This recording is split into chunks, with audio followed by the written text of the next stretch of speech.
دیکھیں الکوہل پہلی بات ہے کہ ہاں کر سکتے ہیں اور اس سے نماز پہ کوئی فرق نہیں پڑے گا.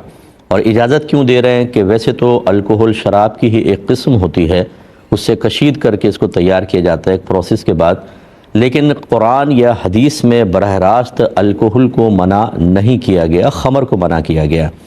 اس کا مطلب ہے کہ ہم نے خمر پر قیاس کر کے الکوہل کو منع کیا، تو یہ ایک اجتہادی مسئلہ ہوا، یعنی فقہا نے اپنے رائے سے بعض چیزوں کو منع کرتے ہیں قیاس کرنے کے بعد.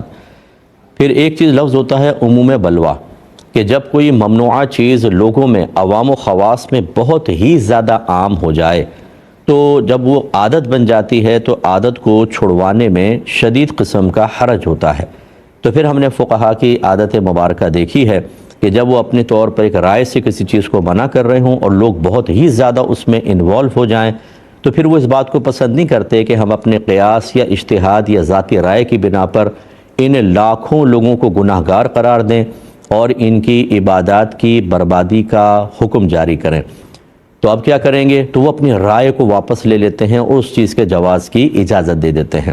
الکوہل میں یہ مسئلہ ہوا، اسپرٹ بھی اسی کی شکل ہے. میرے آقا نعمت امام اہل سنت نے فتاوی رضویہ میں جا بجا اس کو نجاست غلیظہ قرار دیا ہے، لیکن آپ ہی کے بیان کردہ اصول کے مطابق جو آپ نے اکابرین کی تعلیم سے ہی اخذ کیے ہیں وہ یہی ہے کہ جب اس میں بہت زیادہ عموم ہو گیا، یہ عام ہو گئی، تو اس کے بھی استعمال کی اجازت ہوئی.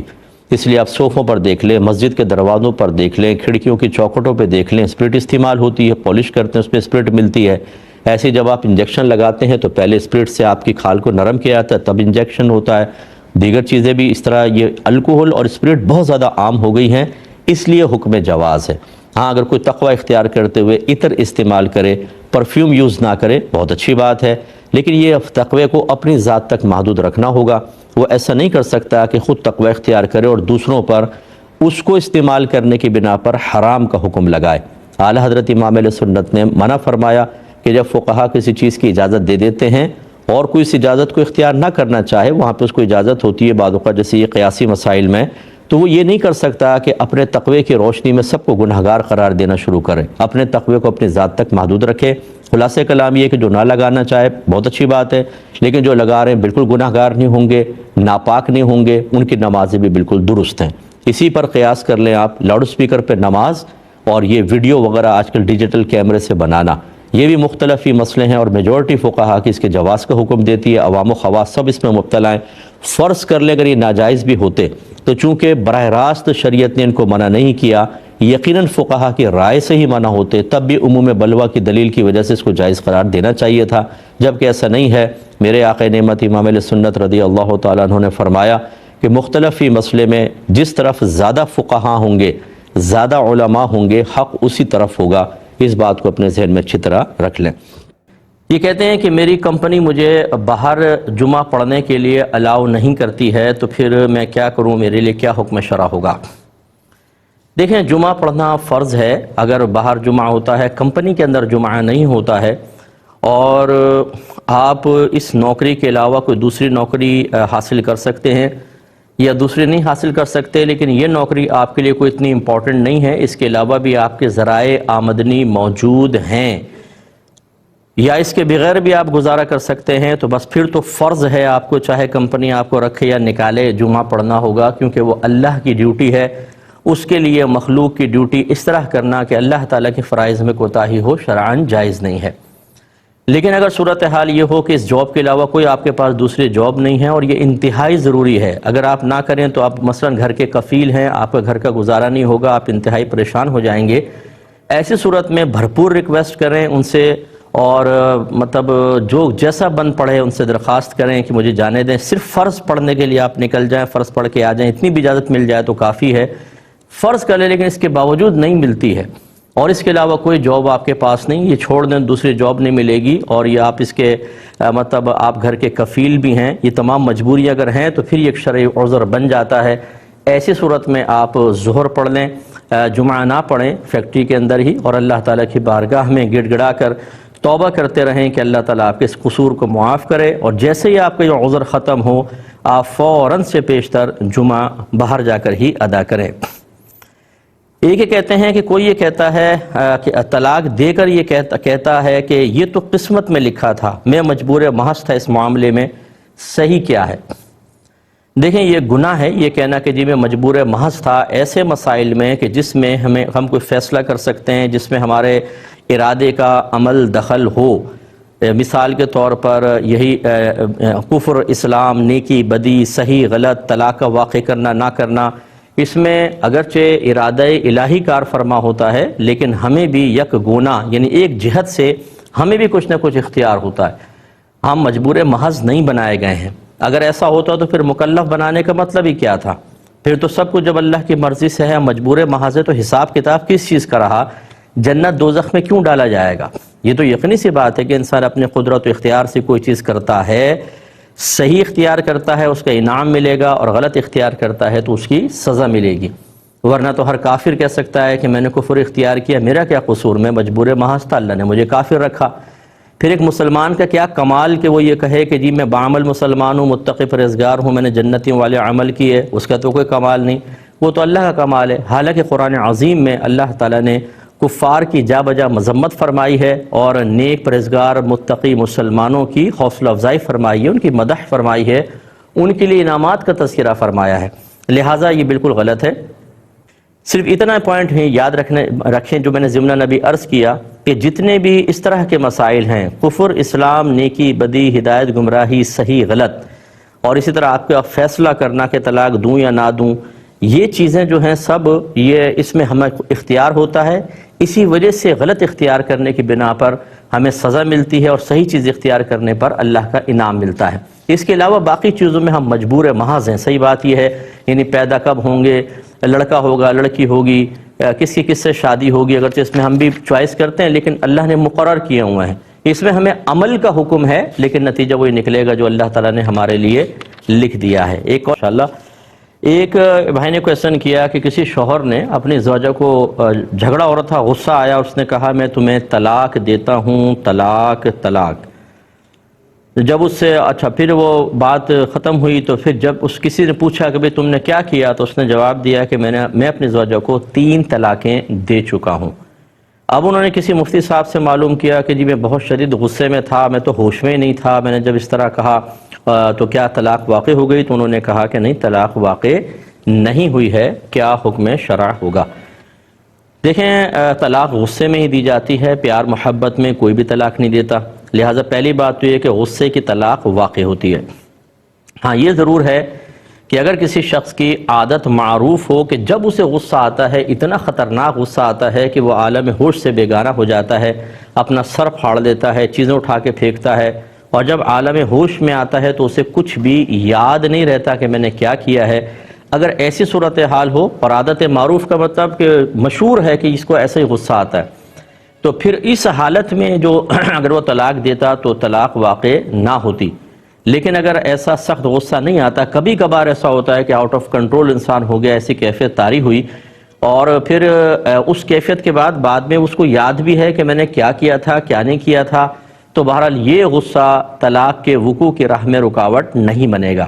موجودہ صورتحال میں یہی ہے کہ اس نے اگر شدید غصے میں طلاق دی، بعد میں جب پوچھا تو کہا میں 3 طلاقیں دے چکا ہوں، اس کا مطلب ہے عالم ہوش سے بیگانہ نہیں تھا، اسے پتہ ہے کہ اس غصے کی حالت میں کیا کر چکا ہوں، لہٰذا یہ تینوں طلاقیں واقع ہو گئیں۔ پہلے میں اگر کوئی عذر تھا بھی، جب اس سے پوچھا کہ 3 طلاقیں دے دی، اس نے کہا ہاں دے دیں، تو تینوں واقع ہو گئے۔ تھوڑا سا تو اب ایک کویسچن یہ ہم سے کیا تھا کہ جیسے بھی بہن نے کیا تھا کہ اکاؤنٹ میں انہوں نے بچوں کے پیسے رکھے ہوئے ہیں، تو باہر کے ملک میں غالباً کرنٹ اکاؤنٹ بچوں کو نہیں کھلتا ہے، سیونگ اکاؤنٹ میں ڈالا ہوا ہے، تو اس پہ ماہانہ ان کو کچھ رقم مل جاتی ہے، تو اس کا کیا کریں؟ کسی غریب کو دے دیں یا اسے اپنی زکوٰۃ ادا کرنے میں استعمال کر سکتے ہیں؟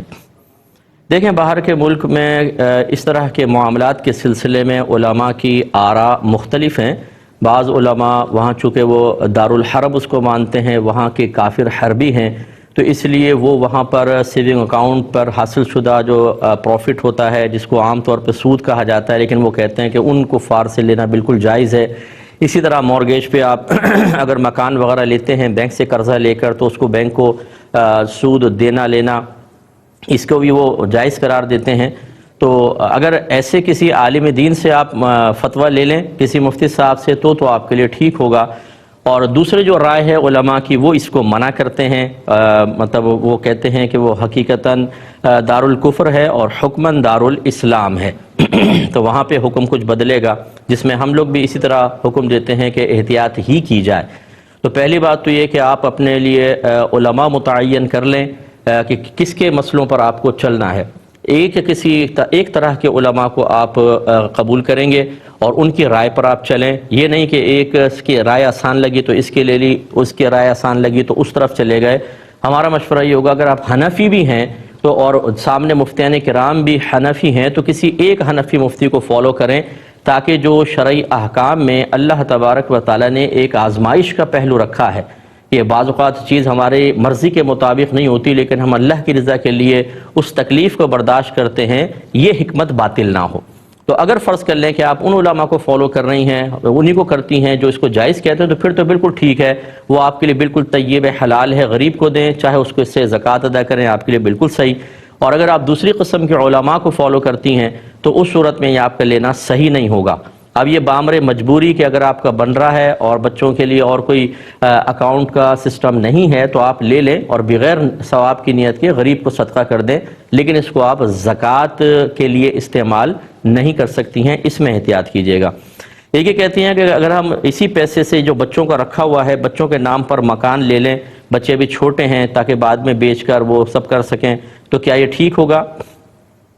دیکھیں ٹھیک تو ہوگا کہ ماں باپ جو ہیں وہ اپنے بچوں کے جو سیونگ ہوتی ہے، اس کا پیسہ ہے، اس کو صحیح جائز جگہ پر انویسٹ کر سکتے ہیں، بشرطے کہ نقصان کا اندیشہ نہ ہو، اور نمبر 2 آگے چل کے جھگڑا نہ ہو۔ اگر آپ مکان لیں گے کس کے نام لیں گے؟ اگر آپ اپنے نام لیتی ہیں، آپ کے شوہر اپنے نام لیتے ہیں، بچے بڑے ہوں گے، آپ کا انتقال ہو یا شوہر کا، تو بچے آپس میں لڑیں گے، وراثت کا مسئلہ بن جائے گا۔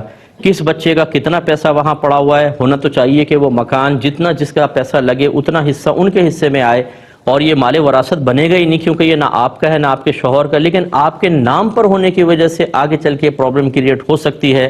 اور اگر کسی بچے کے نام پر لیتے ہیں تو پھر آگے چل کے وہ بھی مسائل، تو اس قسم کے مسائل کو ذرا دیکھ لیجئے کہ کس طریقے سے آپ اس کو حل کریں گے۔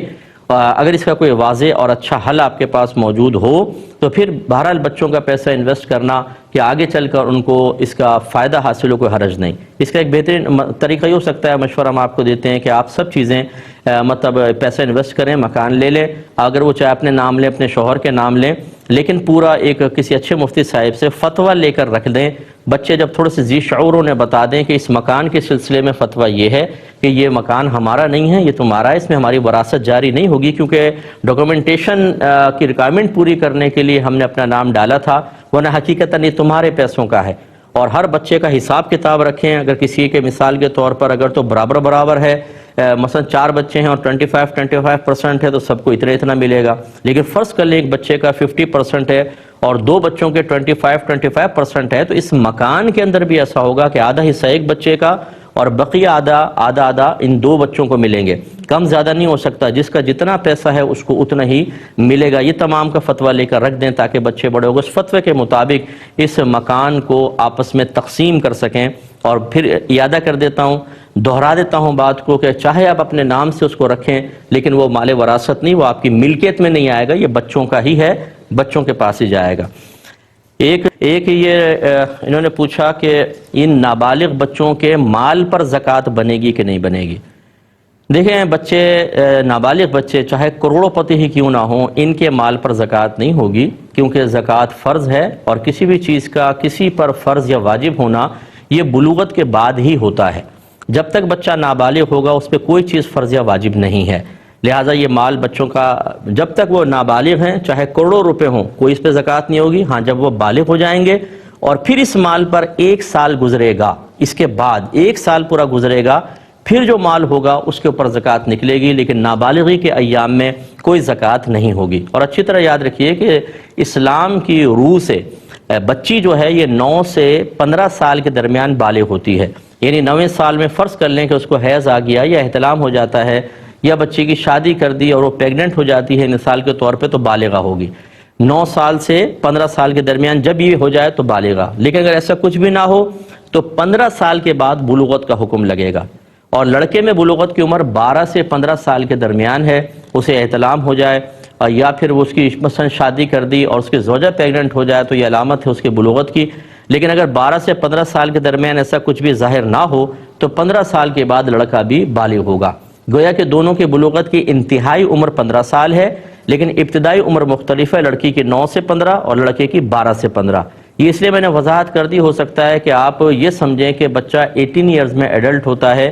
یہ آپ کے دنیاوی قانون کے اعتبار سے ضرور ہے، لیکن شرعی اعتبار سے جب بچے 15 سال کے ہو جائیں گے تو اب 15واں سال پورا ہو گیا، اس کے بعد 1 سال گزرے گا تو ان کے مال پر زکوٰۃ بننا شروع ہو جائے گی. یہ ذرا ذہن میں رکھیے گا. ایک انہوں نے کہا کہ جب ہم پورا قرآن پڑھ رہے ہوتے ہیں تو کیا جیسے جیسے آیت سجدہ آئے سجدہ کرتے جائیں یا پورا قرآن ختم کر کے 14 سجدے ایک ساتھ کر لیں؟ دیکھیں یہ صورت بھی بالکل جائز ہے کہ آپ پورے 14 آیات سجدہ 14 پڑھ کر پھر ایک ساتھ 14 سجدے کر لیں، لیکن افضل اور اولا صورت یہ ہے کہ جیسے آیت پڑھیں آپ اس کے بعد سجدہ کر لیا کریں، کیونکہ کیا پتہ کس نے گارنٹی دی ہے کہ اگلی آیت سجدہ آپ پڑھ بھی سکیں گی کہ نہیں.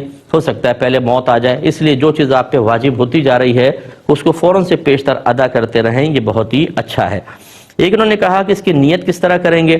بس آپ دل میں نیت کر لیں کہ میں اس آیت کا سجدہ ادا کر رہا ہوں، یا جو اس آیت کے پڑھنے کی وجہ سے سجدہ مجھ پر واجب ہوا میں اس کو ادا کر رہی ہوں. زبان سے کہنے کی کوئی حاجت نہیں ہوتی، دل میں پختہ ارادہ کافی ہے. اس میں کوئی ہاتھ وغیرہ نہیں اٹھائیں گے، صرف آپ سیدھی کھڑی ہوں اللہ اکبر کہہ کے سجدے میں جائیں اور ایک سجدہ بس کرتے ہیں اس کا، تو اس میں تسبیحات پڑھیں اور اس کے بعد اگر سیدھی کھڑی ہو جائیں تو بہت ہی اچھا ہے، ورنہ اگر سجدہ کر کے آپ بیٹھ جائیں کافی ہے. اس میں سلام وغیرہ نہیں پھیرا جاتا. تو آپ کے باقی کویسچنز کا بھی جواب ہو گیا. یہ بھائی نے پوچھا کہ ہمارے پاس ایک چادر ہے جس پر چڑیا کی واضح سی تصویر ہے اور ہم اس کو بستر پہ بچھاتے ہیں، کیا یہ شرعاً جائز ہے؟ جی بالکل جائز ہے. جانور کی اگر تصویر بستر کی چادر پہ ہو کہ جس پہ آپ بیٹھتے ہیں، جس پہ آپ لیٹتے ہیں، تو یہ مقام ذلت کہلاتا ہے، کوئی مقام تعظیم نہیں ہے. ایسے مقام پر تصویر کا ہونا شرعاً درست ہے، اگرچہ نہ ہونا بہتر ہے، لیکن بہرحال اس طرح ہو تو کوئی حرج نہیں ہے.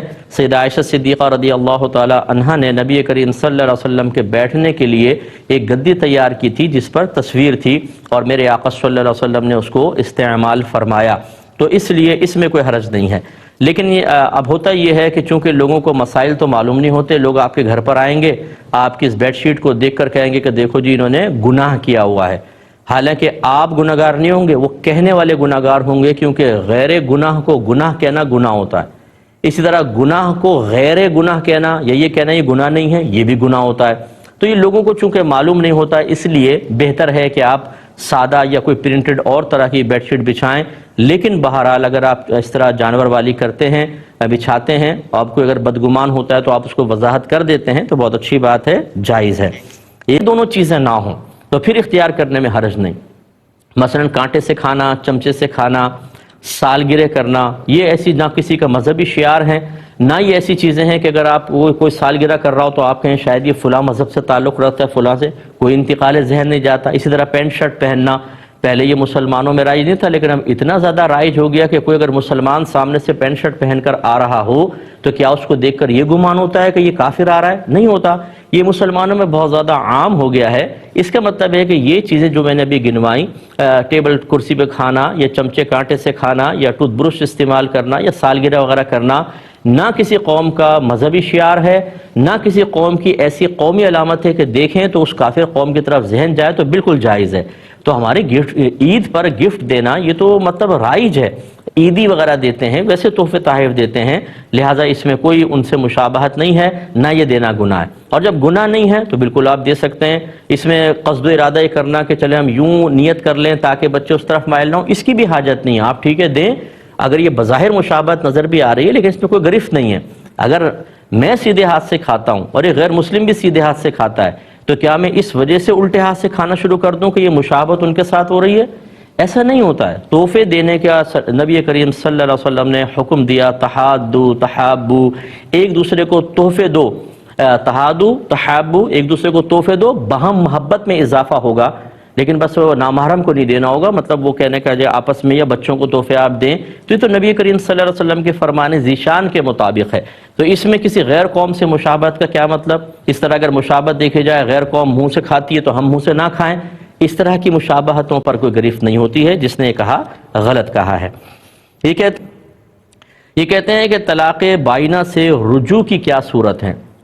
دیکھیں طلاق بائنہ کا مطلب یہ ہوتا ہے کہ ایسی طلاق جس سے فوری طور پر نکاح ٹوٹ جاتا ہے. جیسے لفظ کنایہ سے کسی شوہر نے طلاق دی، مثلا غصے میں کہا جا میں نے تجھے آزاد کیا، تو طلاق واقع ہو جائے گی.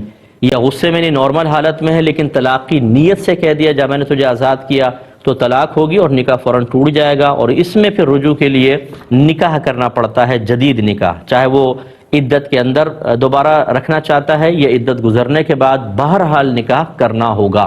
تو طلاق بائنہ میں رجوع کے لیے نکاح کی ایک صورت ہوتی ہے، باقی اور کوئی صورت نہیں ہوگی. اس پہ ایک یہ کہتے ہیں کہ اگر تلاوت قرآن سن رہے ہیں اس میں نبی کریم صلی اللہ علیہ وسلم کا نام آ گیا، یا ہم قرآن پڑھ رہے ہیں تو کیا درود پاک پڑھیں یا نہ پڑھیں. دیکھیں جب قرآن پڑھا جاتا ہے تو خاموشی سے سننے کا حکم ہے. یہ وہ مقام ہے کہ جہاں پر درود پاک بھی نہیں پڑھ سکتے ہیں. ایسے خطبہ جمعہ اگر آپ سن رہے ہیں اس میں نبی کریم صلی اللہ علیہ وسلم کا نام اقدس آیا یا آیت درود آئی تو خاموش رہنا واجب ہے، دلی دل میں پڑھ سکتے ہیں. ایسے اگر آپ تلاوت کر رہے ہیں تو اگر آپ نے سرکار کا ذکر آیا، قرآن بند کر کے وقفہ کر کے سکتہ کر کے پھر آپ درود شریف پڑھیں، پھر دوبارہ بسم اللہ الرحمن الرحیم سے آغاز کریں. لیکن اس طرح درود پاک نہ پڑھیں کہ وہ آیات کے درمیان کا ایک حصہ سا بن جائے، یہ مناسب نہیں ہوگا. یہ کہتے ہیں کہ کسی کو سجدے کی تعداد میں شک پڑا کہ شاید ایک ہے، وہ سجدے میں جانے لگے، ہاتھ رکھا تو یاد آیا کہ 2 ہو چکے ہیں، تو کیا حکم شرع ہوگا. دیکھیں اگر یہ کیونکہ 2 سجدے ہو گئے تھے، اس کے بعد یا تو اتحیات میں بیٹھنا تھا یا اگلی رکعت کے لیے کھڑا ہونا تھا، آپ رک گئے اور آپ نے دونوں ہاتھ رکھے، اگر اس پورے فعل میں 3 بار سبحان اللہ کی مقدار وقفہ ہو گیا، وقت گزر گیا، تو سجدہ صاحب لازم ہوگا. اس سے کم تھا تو نہیں ہوگا. یہ کہتے ہیں کہ خاتون کرسی پہ نماز پڑھتی ہیں، اگر ویسے زمین پر سجدہ کریں بہت ہی سخت ان کو تکلیف ہوتی ہے، کبھی کبھی وہ جبر کر کے کر لیتی ہیں، کیا حکم شرع ہے. دیکھیں اس طرح کا جبر کرنا اپنے لیے شرعاً جائز نہیں، اپنے آپ کو تکلیف پہنچانا شریعت کو ناپسند ہے. وہ کرسی پر بیٹھ کے ہی پڑھیں. اس طرح انہوں نے کہا کہ کچھ جیسے سنتیں بیٹھ کے پڑھ لیں اور فرائض کھڑے ہو کر پڑھ لیے مثلا، تو اس کی بھی حاجت نہیں. پوری نماز سنن ہیں، نوافل ہیں، فرائض ہیں، وہ کرسی پر بیٹھ کے پڑھیں جس میں مطلب بالکل آرام سے وہ پڑھ سکتی ہوں. ایک انہوں نے یہ پوچھا یہ ہے کہ اس پہ لڑکی صحیح ہے یا ماں غلطی پر ہے. دیکھیں ماں بالکل ٹھیک ہیں، والدہ پہ کوئی واجب نہیں ہے کہ وہ بچوں کے گھر آئے جائیں. بچے آ جائیں نا، آپ کیوں نہیں آ جاتے ماں کے پاس؟ ماں بوڑھی ہو گئی ہیں، ماں عمر رسیدہ ہو گئی ہیں، 2 گھنٹے کی ڈرائیو ماں کر کے آئے، تو یہ بالکل بچوں کو اس صورتحال میں والدہ سے ناراض ہونے کا حق حاصل نہیں ہے. اور اس پر یہ بنیاد بنانا کہ بچی کی طبیعت حساس ہے، اگر طبیعتوں کو ہم بالکل کھلی چھوٹ دے دیں تو کسی کی طبیعت میں تو غصہ ہوتا ہے، کسی کی طبیعت میں ظلم بھرا ہوتا ہے، تو کیا اس کے لیے ظلم کرنا جائز، اظہار غصہ جائز، چڑچڑا پن جائز، دوسروں کو ٹونٹنگ کرنا جائز؟ یہ نہیں ہوتا، بلکہ اپنی طبیعت کو، اپنی فیلنگز کو، اپنے جذبات کو، احساسات کو تابع شریعت کرنا پوری کوشش، پوری محنت کے ساتھ یہ ہم پر لازم ہے. لہذا ماں باپ پر اظہار ناراضگی حرام اور گناہ کبیرہ ہے. اللہ تعالیٰ نے واضح فرمایا فَلَا تَقُلْ لَهُمَا اُفٍّ وَلَا تَنْهَرْهُمَا وَقُلْ لَهُمَا قَوْلًا كَرِيمًا. ماں باپ کو اف بھی مت کہو، ان کو ڈانٹو مت اور ان سے اونچی آواز میں بات مت کرو. جتنے میرے بچے مجھے سن رہے ہیں، بچیاں خاص طور پہ جو اپنی ماں کے سامنے شاؤٹنگ کرتی ہیں، وہ بچے جو گھور کر ماں باپ کو دیکھتے ہیں، لہجہ سخت کر لیتے ہیں، چہرے کی کرخدگی اور بعض اوقات ایسا رویہ رکھتے ہیں کہ ماں باپ 2 3 4 دن تک موقع ڈھونڈتے رہتے ہیں کہ کب ہم اس سے بات کر کے کوئی کر لیں. وہ ڈرتے رہتے ہیں کہ جواب میں ایک دم یہ سختی کے ساتھ کرے گا، کوئی رسپانس دے گا، رد عمل اس کا شدید ہوگا، اور ہر وقت غصہ، ہر وقت تیوریوں پہ بل. یاد رکھیں میرے بچوں، یہ سب حرام اور گناہ کبیرہ ہے. اپنے ماں باپ سے معافی طلب کریں. رحمت کونین صلی اللہ علیہ وسلم نے فرمایا جو اپنے ماں باپ کو محبت کی نگاہ سے دیکھے تو اللہ تبارک و تعالیٰ اسے ایک مقبول حج کا ثواب عطا فرماتا ہے. تو صحابہ نے عرض کیا رسول اللہ اگر کوئی دن میں 100 مرتبہ دیکھے یا ایک روایت میں 70 مرتبہ، سرکار نے فرمایا اللہ تبارک و تعالیٰ کی رحمت بہت بڑی ہے، یعنی 100 مرتبہ پیار سے دیکھو گے 100 مقبول حجوں کا ثواب ملے گا. اور یہاں یہ ہے کہ ماں باپ کو ایسا دیکھتے ہیں جیسے قصائی بکرے کو دیکھ رہا ہے کہ ذبح کر دیں گے. چھوٹی چھوٹی باتوں کے اوپر یہ بالکل غلط ہے. بیٹی یہاں فل غلطی پر ہے. اگر بہن میری بچی سن رہی ہے، انہیں اللہ کی بارگاہ میں توبہ کرنی چاہیے. ماں باپ کو تکلیف نہ دیں، آپ ملنے کے لیے آ جائیں، یا کبھی اگر وہ 15 دن میں، ہفتے میں آتی ہے، اس کو غنیمت جانیں. باقی آج کل ویڈیو چیٹ ہو جاتی ہے، آڈیو پہ آپ بات کر سکتے ہیں، بالکل آسان ہو گیا ہے کانٹیکٹ، تو اس پہ ناراضگی بھرل جائز نہیں ہے. میں نے کویسچن کیا تھا کہ یہ کیک آرٹسٹ ہیں اور لوگ جو ہیں وہ کارٹون والے کیک بنواتے ہیں، اور اگر ہم منع کریں تو پھر کاروبار پہ فرق پڑتا ہے، کیا حکم شرع ہوگا؟ دیکھیں، اتنی واضح شکل بنانا کہ دیکھنے میں اس کو فوراً، یعنی آنکھ ہیں، ناک ہیں، ہونٹ ہیں، باقاعدہ کان، چہرہ، یہ صورت بنانا تو گناہ ہوتا ہے، اور یہ کوئی ایسی ضرورت میں نہیں آتا کہ جس کی بنا پر اس کی اجازت ہو۔ جیسے چھوٹے بچے ہوتے ہیں، ڈرائنگ وغیرہ ٹیچرز بنواتے ہیں، وہاں بچے غیر مختار ہوتے ہیں، اور وہ مطلب ایک اسکول کی ریکوائرمنٹ ہوتی ہے، بچے ویسے بھی نابالغ اور غیر مکلف ہوتے ہیں، وہاں گنجائش نکل جاتی ہے۔ لیکن آپ کو بہرحال خیال کرنا چاہیے، تو کوشش یہ کریں کہ آنکھیں وغیرہ نہ بنائیں، ناک نہ بنائیں، یعنی ایک شبیہ تو مشہور کارٹون کی نظر آئے لیکن اس کا چہرہ واضح نہ ہو، تو آپ کے لیے بالکل گنجائش نکل سکتی ہے۔